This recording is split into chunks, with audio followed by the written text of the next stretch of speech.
When we talk about muscle attachment, one of the things that I have listed in the syllabus for you, there are certain muscles that I want you to know, the insertion, the origin, that sort of thing. So I've listed those in the syllabus along with the muscles that I want you to study and the muscles that I want you to know. And I want you to know the origins and the insertions.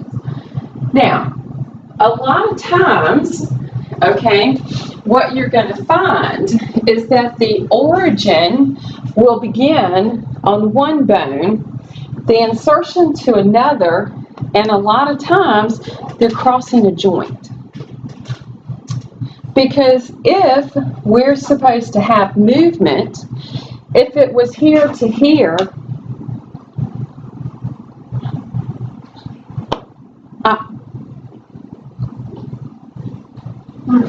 just saying, you know. So usually when we have the muscle attachments, something is usually crossing a joint. Therefore, the reason we need all those bursa that we've mentioned, okay, because we got to do something to keep the movement smooth, or else it would be constantly tearing this tissue, and that would be very painful. When we look at how the muscles are in the body, we have some very interesting shapes that exist. Now, let me look at this for a second. How is it that they get to take these shapes? Because at this point, a lot of our idea about the cell is still something rounded, right? Little rounded, squishy, something. Well, we talked about the cartilage in the bone, semi-solid, solid matter, blah, blah, blah, blah, okay? But now I'm seeing circular, I'm seeing elongated, I'm seeing rhomboid, I'm seeing trapezoid, I'm seeing pinnate, I'm seeing all these different shapes of muscles. How am I getting that? It depends on where they're at, but now, what is a muscle cell? Long strands? It's a long string. Now, the best way for me to explain it to you, all right? How many of y'all in here eat meat? Okay, so this right here is the sartorius muscle. It's the longest muscle in the body, okay? Right here. Everybody kind of see? All right, so my sartorius muscle, all right? Got this really nice long direction for this muscle, right? If I were to take this muscle and grab one cell, that's going to equal one fiber, okay? And so when you hear me say fiber, I mean a cell. And if you hear me say cell, I mean a fiber, okay? Because I'll use them interchangeably, all right? But if I could take it and pick it and pull it up and do this number and hold it, I would be holding one cell. And that one cell, if you remember about skeletal muscle cells, multi-nucleated. Because you take a cell that is this long, all right? That long. Would one nucleus be sufficient? No. So our idea now of a cell has to change. So the circular, the fibers just simply go in the circle. If it's pinnate, they just simply look like all the feathers. Okay? So our idea about it has to change. Now, the arrangement of the fibers, all right, pretty cool.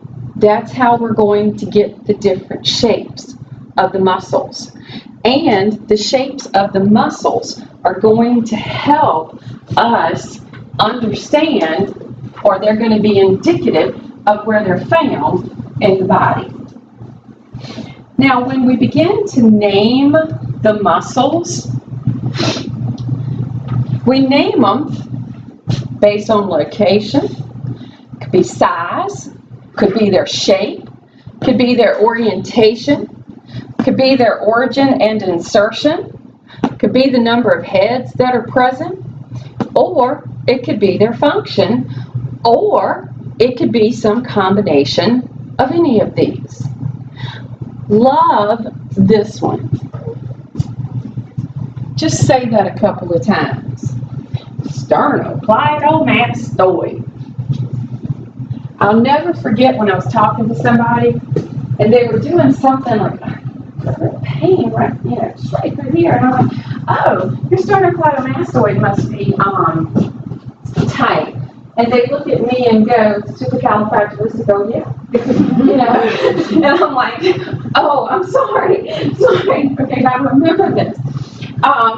So when we begin to look at the nomenclature, it's usually telling you something, all right? It's going to tell you something about that particular muscle. Like sternocleidomastoid, that's letting me know sternum. We've got the mastoid. We've got the clavicle, okay? We've got areas of the body that are being represented. We've already mentioned, for example, ab and ad, okay? Because you go to the gym, and if you do these particular machines, that's what you see written on the machines. You'll see something adductor, something abductor, okay? Letting you know that whatever part of your body you're working, these are muscles that you're supposed to be affecting. Because the muscle groups are going to be named that. They're going to have adductors and abductors associated with their name. So the nomenclature, very interesting. When we talk about movement of muscles, when we have muscles, tendons, bones, and they are acting together, they are giving us what we term lever systems. Because we either move a part of the body or the whole body. So right now, moving the whole body. Moving a part of my body. Okay? One of the things I can't do is stay still, and I can't not talk with my hands. If you were to come hold my hand still, I would not be able to talk to you. That just should not give y'all any ideas. All right? However, okay, when we look at the movement, these lever systems, muscle contraction is going to be what we say is a pull or a force according to the position. So we're going to have a pull or we're going to have a force that we get to create with the skeletal muscles. Now your textbook goes into great detail about the lever systems. All right? I don't really care about that. Okay? Mainly because, like, if you're going to go into one of those specialties, you're going to learn about this. So I'm going to keep it on a very simple level for us. When we talk about these lever systems, the lever is basically what is the bone? What is the bone for that area of the body that we're looking for that movement? all right? The fulcrum, do we have a pivot point that we're looking at? Did everybody see what I did? Okay. What's the weight or the resistance? Basically, this force of gravity that's existing. And let's face it, gravity makes things heavy, gives them something for weight. All right? And the weight differs, okay, based on the structure of the item. We classify the levers as either being class 1, class 2, or class 3. When we begin to look at this muscle movement, class 1, basically movement is just something that looks like our pivot point directly in the middle, okay? They give the example of nodding the head, okay? What they try to do with the lever system, they are trying to determine mechanical advantages. Now, in simple terms, okay, because like I said, your book gets into great detail about this, all right? My purposes, I don't want to go that deep into it. When I say mechanical advantage, based on what we know about the classes of levers, let's think about a baseball bat. Okay?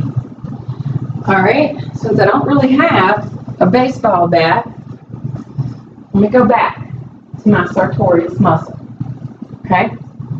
Now, I have a particular height, particular weight, particular grip. Okay? So, let's say I'm going to go buy a baseball bat. And I go to the store and I see that baseball bats are like boom, boom, boom, boom, boom.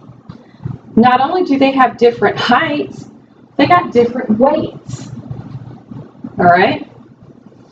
And maybe, I don't know, I've been on a team, my coach tells me, all right, look, you need the bat that's going to be 28 inches high, has a weight of 7 pounds, and the grip on it is 18 inches long. Why?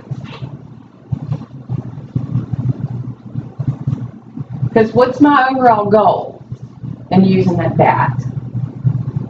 Strike the ball. I want to hit that ball out the park. I want to be able to stand and go.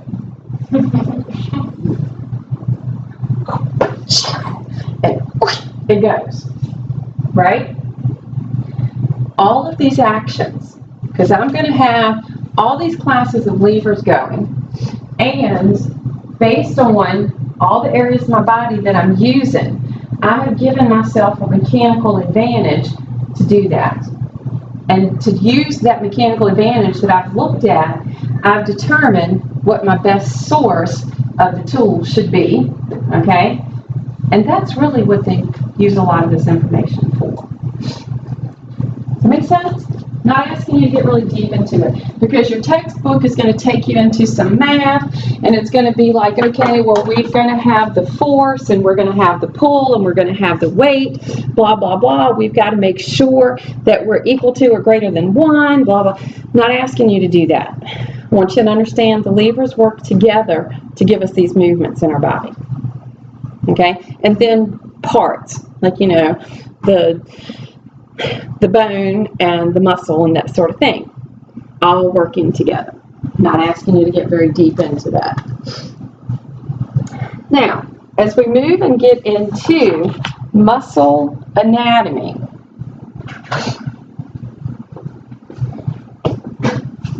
What you think?